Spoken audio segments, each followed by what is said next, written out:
I want to talk about this morning, and I'm going to announce it again. Just very simple.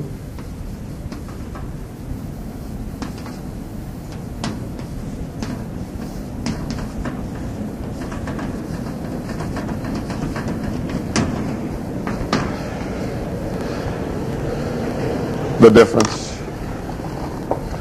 I want to tell a story about a young man. His name was Norman. I'm using a fictitious name because I don't wish to incriminate or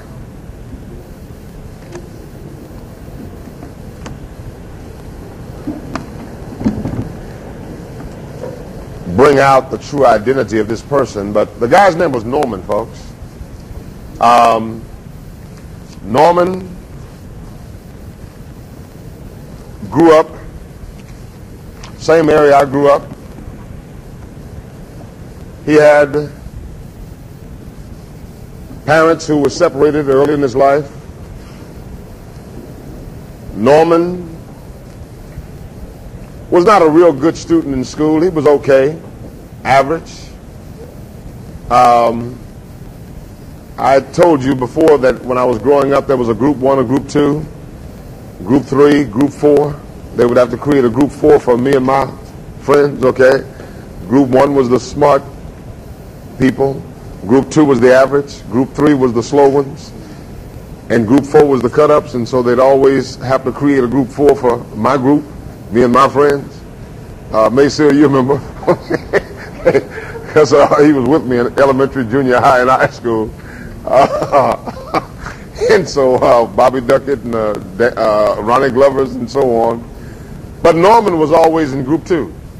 You know, he was considered one of the average students, and sometimes a little below, sometimes a little above.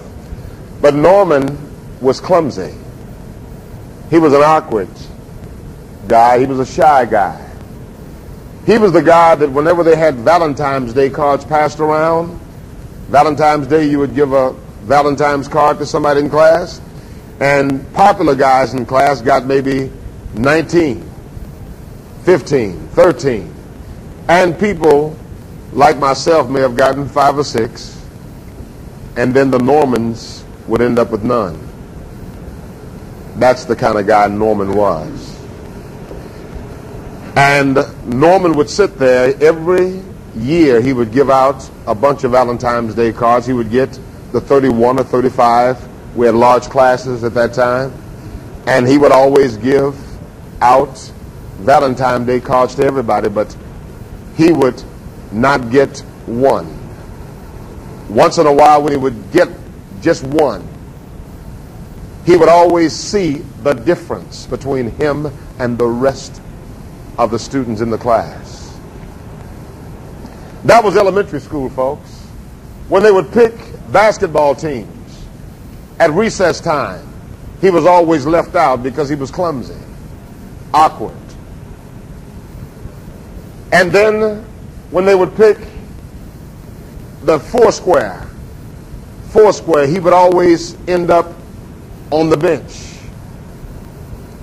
Dodgeball, volleyball, same thing. Because Norman was not athletically inclined, he was clumsy. Then junior high school time came, and we had the little dances every Friday, girls' gymnasium. And Norman would be standing there not knowing how to dance. The dances would come and go, and Norm is still trying to learn the dances from,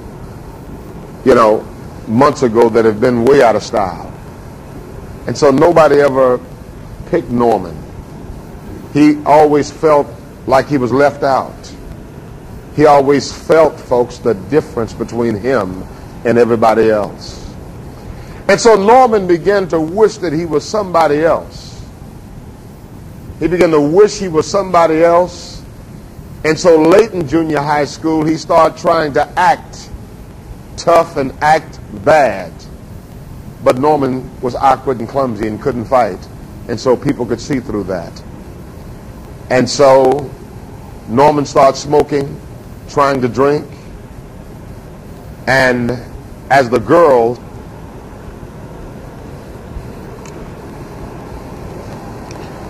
was the guy who the girls never picked a date. He always liked to had a crush on a girl, but she would always be for somebody else. Norman was the guy who, in high school, when it came prom time, junior prom, senior prom, he would be afraid to ask because he had received no so many times in his life. He was afraid to ask anybody. Anybody. And so Norm continued to smoke, drink, and then use drugs. And all of these were things to desensitize him from the pain that he was going through because he was an outcast. And he was a nobody. A person that was insignificant. And so Norm turned to crime. Norman turned to crime.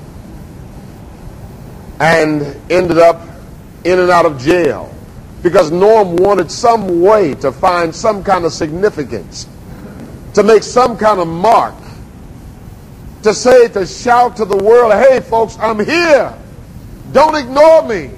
I know I'm different, but I'm here. I exist.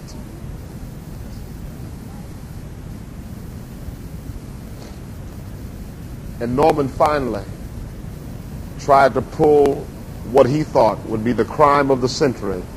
That if he pulled it off, he would really be noticed by the media and everybody. But Norm was killed trying to make his mark in this world the wrong way. Folks, I really believe with all my heart that every one of us have experienced some Norm in our own lives where we felt left out. Every job that Norm applied for, they would look at his records. Every job that Norm would apply for, because he was an average student, he barely didn't qualify. And so Norm went through life feeling like it's for everybody else but me. And Norm eventually died without ever living. And folks, I don't know about you, but in my job as a minister, I guess I've met another 200-300 Norms in my life. Parents have brought their children to me, their teenage sons, their teenage daughters to me, and they were Normans all over again. But folks, I got some good news for the Normans of this world, and it's found in Colossians chapter 1. Colossians chapter 1, verse 12.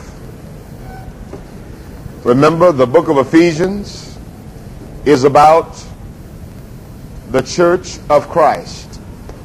That's what the book of Ephesians is about. You hear about the redemption, the forgiveness of sins, but you hear about the church of Christ. The book of Colossians is about the Christ of the church. Okay? Let me say that again. The book of Colossians is about the Christ of the church. What about this Christ of the church? He is the firstborn of all creation. He is the preeminent one. He is the head of the body. He is the fullness of the Godhead. He's all of those great things in the book of Colossians. So its emphasis is the Christ of the church.